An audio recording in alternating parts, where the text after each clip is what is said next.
കാത്തോണേ കൃഷ്ണ. അല്ലെങ്കിൽ ആർക്കാണോ ജയിക്കാൻ അർഹത അവരെ ജയിപ്പിച്ചാ മതി. നിന്റെ വിധി ഞാൻ സന്തോഷത്തോടെ അംഗീകരിച്ചോളാം. എടോ, കുറച്ച് വെള്ളം എടുത്തുണ്ടെന്നേ.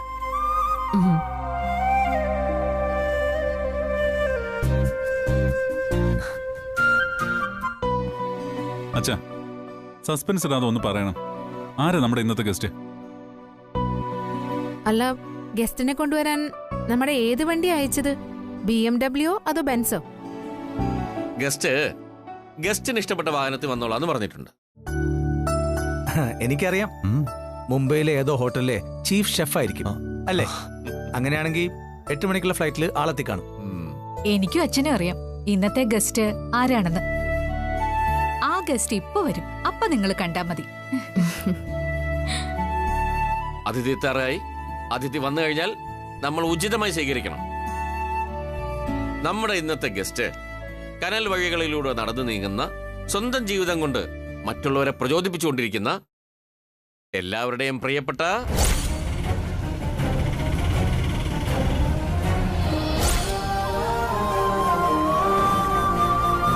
കുടുംബശ്രീ ശാരദ, ബഹുമാനപ്പെട്ട ശാരദ അമ്മ.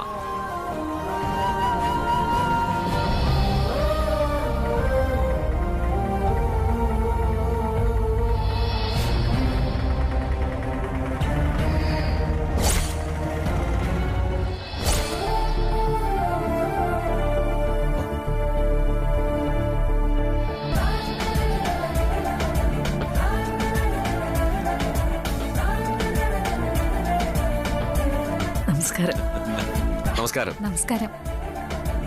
വസു,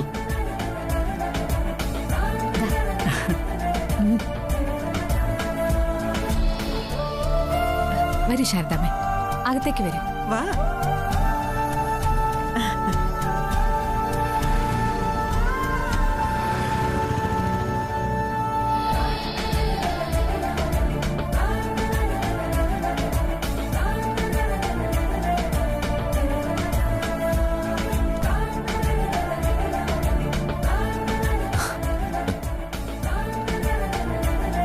വരൂ. സത്യം പറഞ്ഞ ഞാനേതോ സ്വപ്നം കാണുന്ന പോലെയൊക്കെയാ തോന്നുന്നത്. പൂവെറിഞ്ഞ് സ്വീകരിക്കുന്നു, പൂച്ചെണ്ട് തരുന്നു. കുറച്ച് നാണക്കേടും തോന്നുന്നുണ്ട്.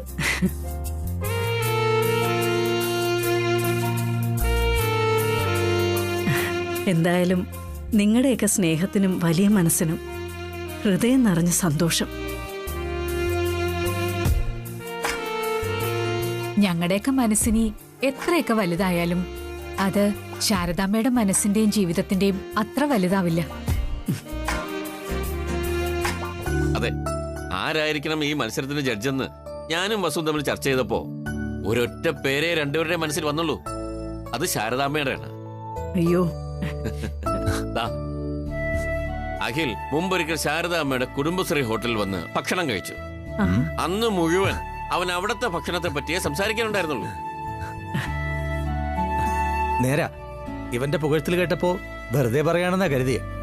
അത് പരീക്ഷിക്കാൻ വേണ്ടി ഞങ്ങൾ എല്ലാരും കൂടി ഒരു ദിവസം ഫുഡ് കഴിക്കാൻ അവിടെ വന്നിരുന്നു.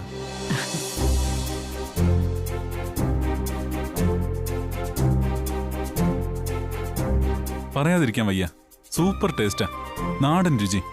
ഞങ്ങളെല്ലാം കുടുംബശ്രീ ഹോട്ടലിന്റെ ഫാൻസാ.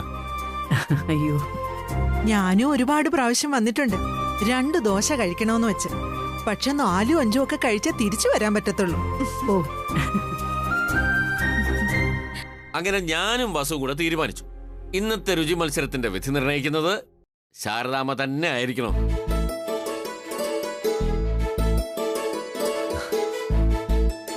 പക്ഷെ പിള്ളേരോടൊന്നും ഈ രഹസ്യം ഞങ്ങൾ പറഞ്ഞിട്ടില്ല കേട്ടോ.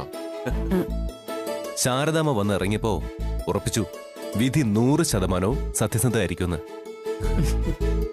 ഞാൻ പറഞ്ഞല്ലോ, എന്റെ ഈ 3 മക്കളിൽ ഒരാളാണ് കമ്പനിയുടെ തലപ്പത്ത് വരേണ്ടത്. അവരുടെ കഴിവ് തെളിയിക്കാനാണ് ഈ മത്സരം. ഇത് അമൃത. നമസ്കാരം. അത് ഐശ്വര്യ. അത് ശ്യാമ. ഇവരാണ് ഗസ്റ്റെങ്കിൽ എന്റെ ഡിഷൊക്കെ ഇഷ്ടപ്പെടുവോ? മൊത്തം നാടൻ രീതികളാണ് ഇവരുടേത്. ജയിച്ചാലും തോറ്റാലും ശരി, ശാരദാമ്മ പോലൊരാളുടെ അഭിപ്രായം അതാ പ്രധാനം. ആ വിധി അങ്ങേയറ്റം കൃത്യമായിരിക്കുമെന്ന് എനിക്ക് ഉറപ്പുണ്ട്. എനിക്കും വലിയ സന്തോഷ. ദേ, എനിക്കൊരു കാര്യം പറയാനുണ്ട്.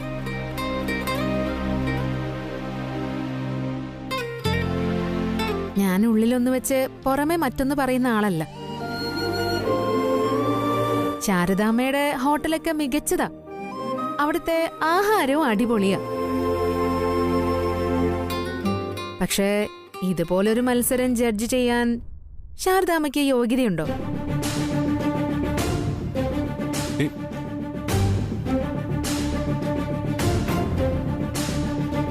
ഐശ്വര്യ, ഏയ് ഐശ്വര്യ പറയട്ടെ. പറയും മോളെ. ലക്ഷക്കണക്കിന് കസ്റ്റമേഴ്സ് ഉപയോഗിക്കുന്നതാ ഞങ്ങളുടെ കമ്പനിയുടെ പ്രോഡക്റ്റ്. ഇന്നിവിടെ ഉണ്ടാക്കുന്ന രുചിക്കൂട്ടും മാർക്കറ്റ് ചെയ്യാൻ പോവാ.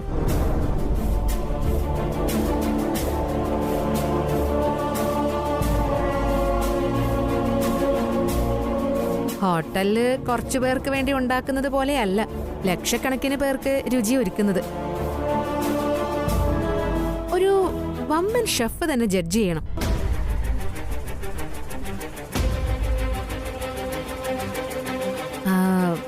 മത്സരം മാറ്റിവെക്കണമെന്നാണ് എന്റെ അഭിപ്രായം. ഐശ്വര്യ, അതിര് കിടന്ന് സംസാരിക്കരുത്. ശാരദാമ്മയെ പോലെ ഒരാളെ വിളിച്ചു വരുത്തിയിട്ട് അപമാനിക്കരുത്. അല്ല, ഞാനെന്താ അപമാനിച്ചേ?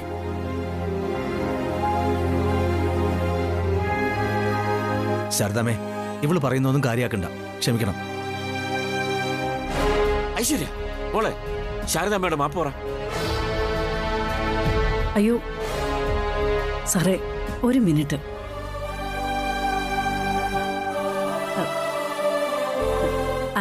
ഐശ്വര്യയുടെ മനസ്സിലുള്ളത് പറഞ്ഞു. അതിനെന്തിനാ കുട്ടിയെ വെറുതെ കുറ്റപ്പെടുത്തുന്നത്?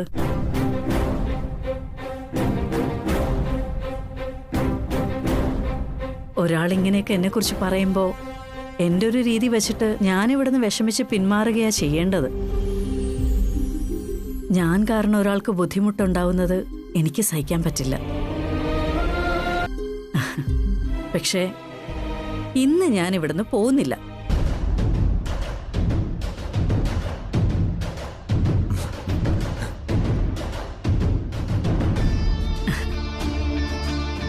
അത് വർമ്മസാറിനെയോ വസുന്ധരയോ ഓർത്തിട്ടും അല്ല, നിങ്ങളെ ഒന്നും ഓർത്തിട്ടും അല്ല.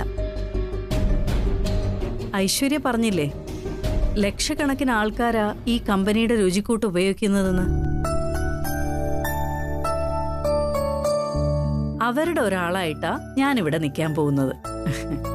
അവർക്ക് വേണ്ടിയാ ഞാൻ ഇന്ന് വിധി പറയാൻ പോകുന്നത്. പിന്നെ രുചിയുടെ കാര്യത്തിൽ ഒരുപാട് ആളുകൾ പറ്റിക്കപ്പെടുന്നുണ്ട്.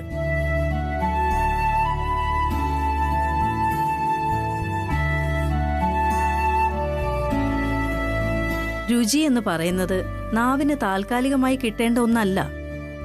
അത് മനസ്സിനും ശരീരത്തിനും നമ്മുടെ ജീവിതത്തിനൊക്കെ എല്ലാം കൂടി ഉള്ളതാ.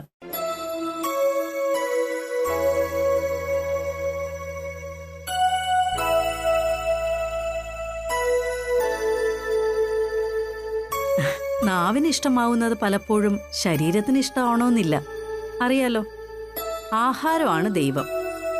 ദൈവത്തിൽ മായം ചേർക്കാൻ പാടില്ല.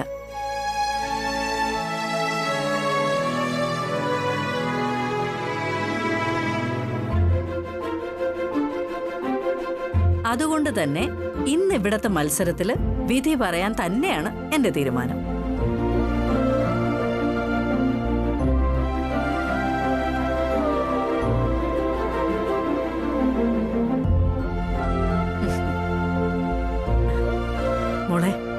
മോള് പേടിക്കണ്ട. മോള് കുറ്റപ്പെടുത്തിയത് കൊണ്ട് വിധി എതിരാവില്ല. നല്ലത് പറഞ്ഞു എന്ന് വെച്ചിട്ട് അനുകൂലവും ആവില്ല. ജീവിതത്തോട് ഞാൻ കള്ളം കാണിച്ചിട്ടില്ല. ആ സത്യസന്ധത എന്റെ വിധിയിലും ഉണ്ടാവും.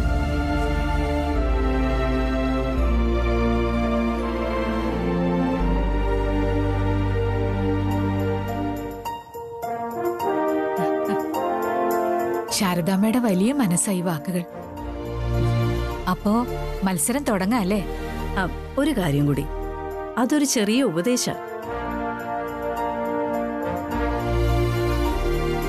മോളെ, വേഷവും രീതിയും വെച്ച് ആരെ അളക്കരുത്.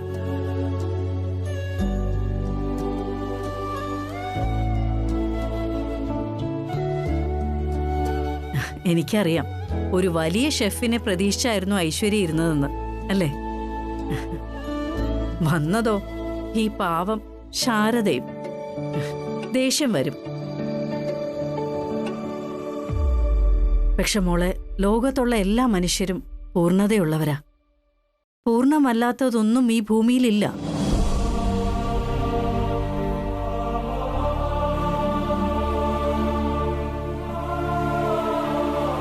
ഈ തൊട്ടാവാടി പൂവിനെ പൂജയ്ക്ക് എടുക്കാറില്ലല്ലോ, പക്ഷെ അതിൽ നിന്ന് ഔഷധം ഉണ്ടാക്കാം.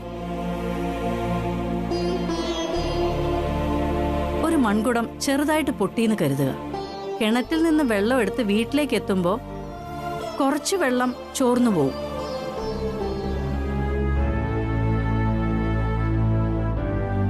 പക്ഷെ ആ വെള്ളം മുറ്റത്തെ പുല്ലുകൾക്ക് കുടിക്കാൻ പറ്റുന്നുണ്ടല്ലോ. പൊട്ടിയ കുടം കാരണം പാവം പുല്ലുകൾക്ക് വെള്ളം കിട്ടും.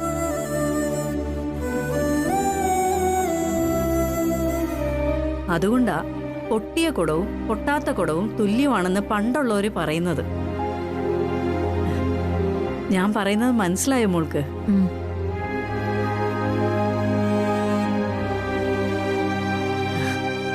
വർമ്മ സാറേ, വസുന്ധരാമ്മേ, നമുക്ക് മത്സരത്തിന്റെ രീതികളൊന്ന് തീരുമാനിച്ചാലോ? തീരുമാനിക്കാം.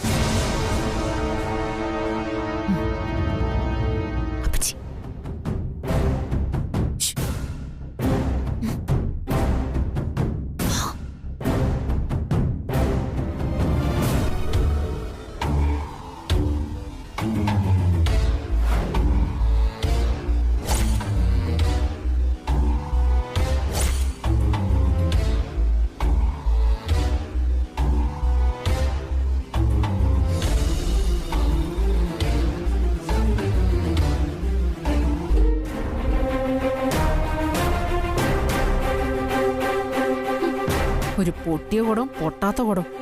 ഓ, ഒരു ശാരദാമ്മ വന്നിരിക്കുന്നു. ശരിയാക്കി തരാന്.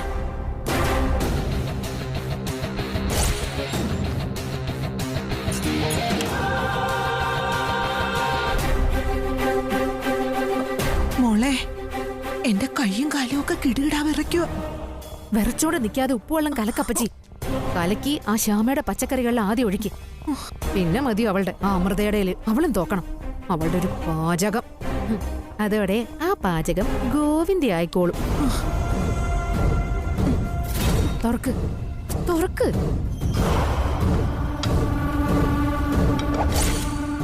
ദൈവമേ,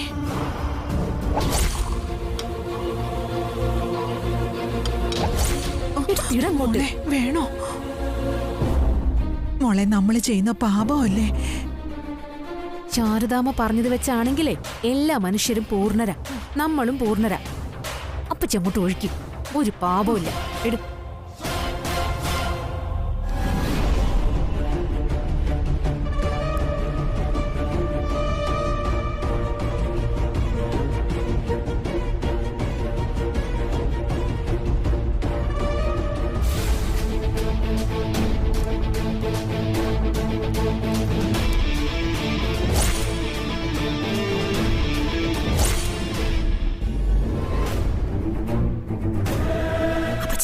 ഇതല്ലേ അവളുടെ?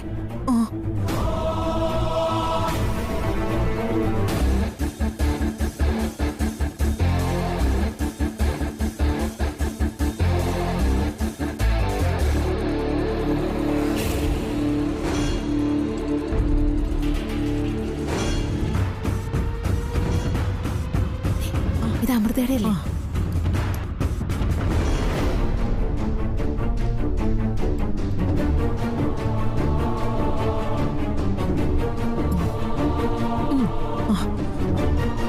അവിടെ വെച്ചേക്ക്.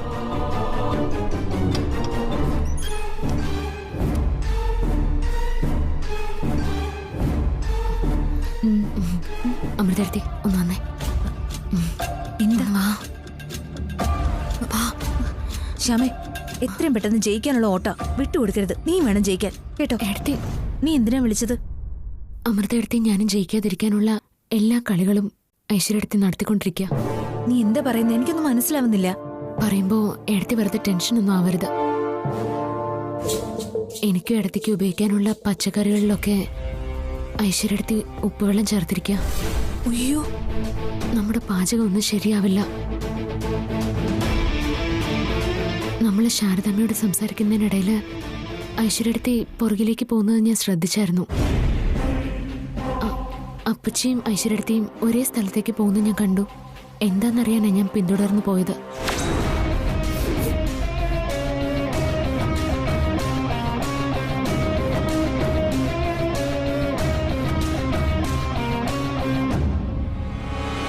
അവളെ ഇന്ന് കൊല്ലും ഞാൻ. എടുത്തി അതൊന്നും വേണ്ട, ഞാൻ പറയട്ടെ. ശ്യാമേ, വിട്. ഇന്ന് അവളെ കൊല്ലും ഞാൻ. അമൃത എടുത്തി, നീ പറയുന്നൊന്ന് കേക്ക്. ഒരു മിനിറ്റ്, ഞാനൊന്ന് പറഞ്ഞോട്ടെ. അമൃത എടുത്തി, നമ്മളിപ്പോ ഒരു പ്രശ്നം ഉണ്ടാക്കിയ അത് ശാരദാമ്മയെ കളിയാക്കുന്ന പോലെ ആവും. ശാരദാമ്മയെ പോലൊരാളെ നമ്മൾ വില കുറച്ച് കാണുന്ന പോലെ ആവും. പിന്നെന്താ ശ്യാമേ നീ പറയുന്നേ? ആ കള്ളി ജയിപ്പിക്കണമെന്നാണോ?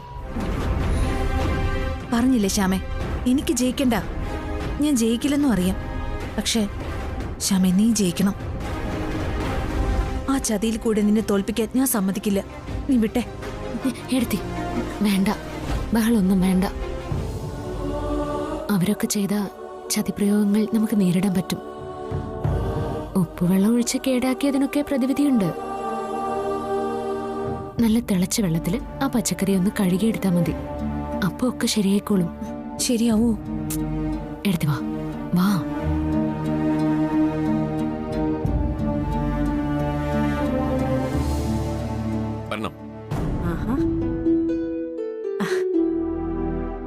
അപ്പൊ നമുക്ക് മത്സരം തുടങ്ങാം അല്ലേ വർമ്മ സാറേ? ഐശ്വര്യ ഇതിനിടയ്ക്ക് എങ്ങോട്ട് പോയതാ? ഒന്ന് ഫ്രഷ് ആവാൻ പോയതാ. ശാരദാമ്മ വിധി പറയുന്ന മത്സരമല്ലേ, അതിന്റെ ഒരു ടെൻഷൻ. ഓഹോ, അത് കൊള്ളാലോ. അപ്പോ മത്സര രീതികൾ എല്ലാവർക്കും അറിയാലോ അല്ലേ?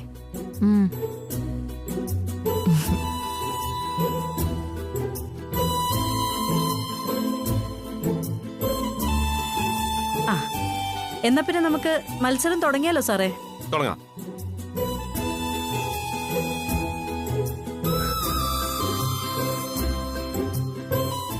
മത്സരം തുടങ്ങാനും അവസാനിക്കാനും ദാ ഈ ബെല്ല് മുഴങ്ങും. നിങ്ങൾ 3 പേർക്കും വിജയം നേരുന്നു.